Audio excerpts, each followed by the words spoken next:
بسم الله الرحمن الرحيم.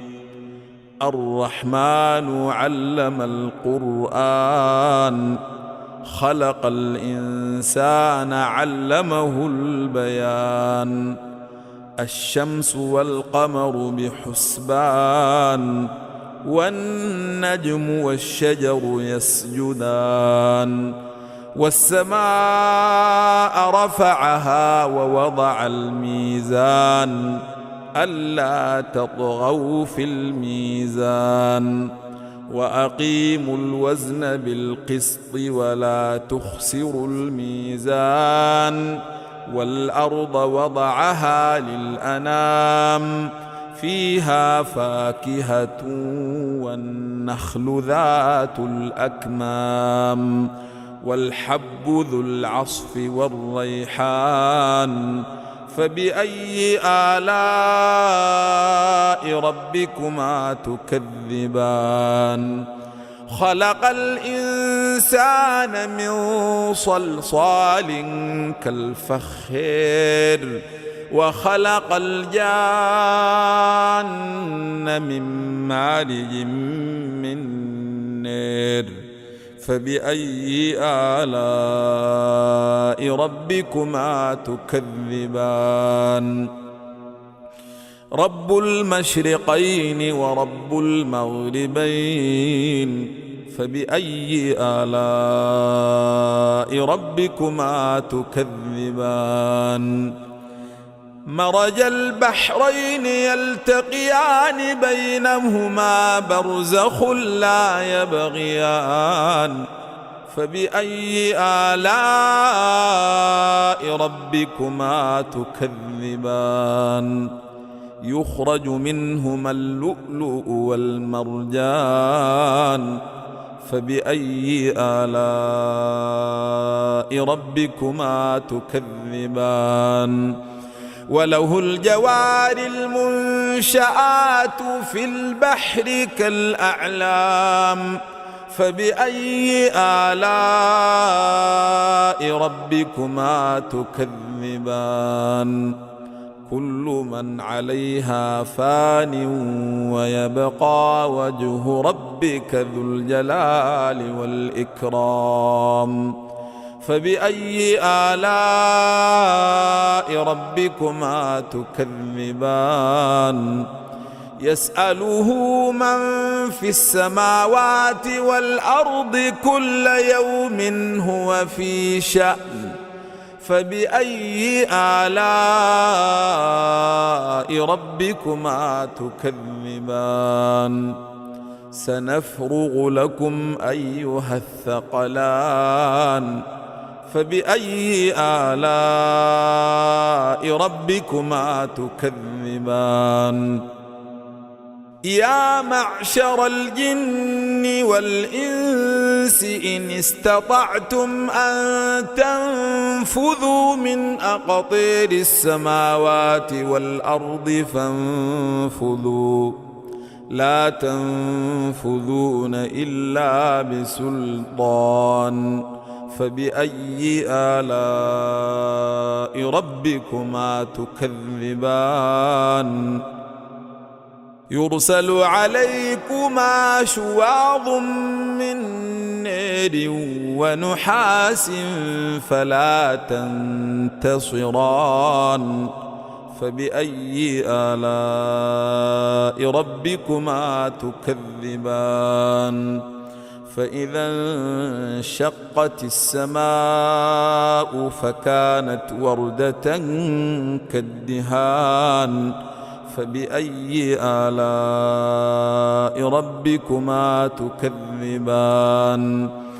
فيومئذ لا يسأل عن ذنبه إنس ولا جان. فبأي آلاء ربكما تكذبان؟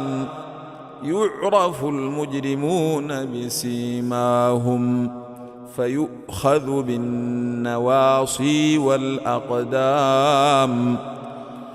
فبأي آلاء ربكما تكذبان هذه جهنم التي يكذب بها المجرمون يطوفون بينها وبين حميم آن فبأي آلاء ربكما تكذبان ولمن خاف مقام ربه جنتان فبأي آلاء ربكما تكذبان ذواتا أفنان فبأي آلاء ربكما تكذبان فيهما عينان تجريان فبأي آلاء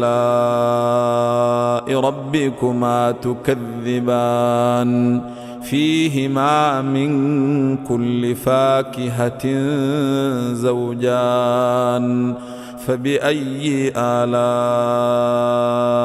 ربكما تكذبان متكئين على فرش بطائنها من استبرق وجنى الجنتين دان فبأي آلاء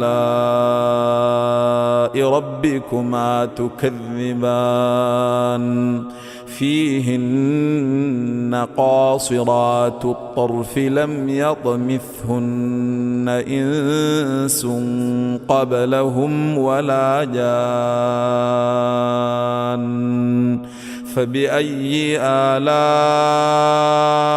ربكما تكذبان كأنهن الياقوت والمرجان فبأي آلاء ربكما تكذبان هل جزاء الإحسان إلا الإحسان فبأي آلاء ربكما تكذبان ومن دونهما جنتان فبأي آلاء ربكما تكذبان مدهامتان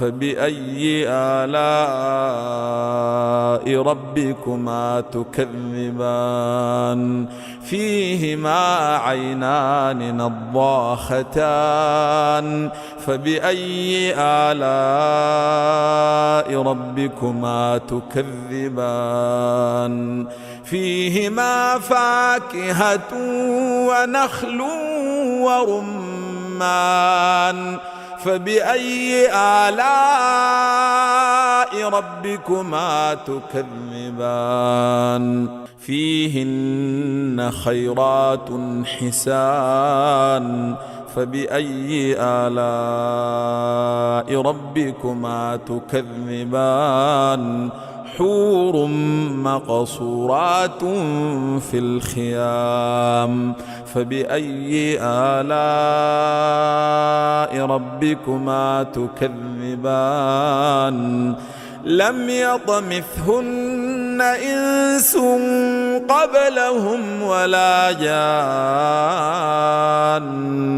فبأي آلاء ربكما تكذبان متكئين على رفرف خضر وعبقري حسان فبأي آلاء ربكما تكذبان تبارك اسم ربك ذي الجلال والإكرام